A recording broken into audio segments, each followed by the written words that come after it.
নিজে ভাবা আজিলৈকে তুমি কাৰোবাক এনেকুৱাকৈ কোৱা শুনিছা নেকি মোৰ ঘৰৰ ছোৱালীজনী বা মোৰ ঘৰৰ বোৱাৰীজনী মই মা দুৰ্গাৰ নিচিনা বিচাৰিছোঁ মা কালীৰ নিচিনা বিচাৰিছোঁ কোনোবাই কোৱা শুনিছা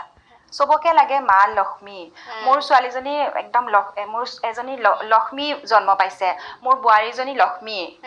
ইমান ভাল ইমান শান্তশিষ্ট লক্ষ্মী চবেই কিয় মা লক্ষ্মীক কিয় বিচাৰে চবে ঘৰত মা দুৰ্গা মা কালী কিয় নিবিচাৰে কিয় জানানে কাৰণ প্ৰতিবাদী হয় তেওঁলোক আমাৰ সমাজে প্ৰতিবাদী ছোৱালীৰ প্ৰতিবাদী নাৰীক কেতিয়াও নিবিচাৰে সদায় বিচাৰে শান্তশিষ্ট মা লক্ষ্মী শান্ত হয় পইচা আছে তো মা লক্ষ্মী চবেই বিচাৰে মা দুৰ্গাক কিন্তু পূজা কৰে ন পূজা কৰে কিন্তু মা দুৰ্গাক মই কোৱা শুনাই নাই বুলি ক'লেও ভুল নহয় নুশুনো ন আচৰিত লাগে ভাবিলে এজনী লক্ষ্মী নিচিনা ছোৱালী জন্ম পাইছে মোৰ বোৱাৰীজনী লক্ষ্মী বোৱাৰী কাৰণ প্ৰতিবাদ নকৰে কোনেও নকয় মোক মা দুৰ্গাৰ নিচিনা লাগে কাৰণ তেওঁলোক প্ৰতিবাদী আছিলে দুষ্টক দমন কৰিছিলে আমাৰ সমাজে যিমানেই নকওক ছোৱালী মানুহক আজিকালি ছোৱালীক বহুত আগস্থান দিছোঁ কিবা কৰিছোঁ কিন্তু ফাইনেলি গৈ সেয়াই কেতিয়াও নিবিচাৰে প্ৰতিবাদী হওক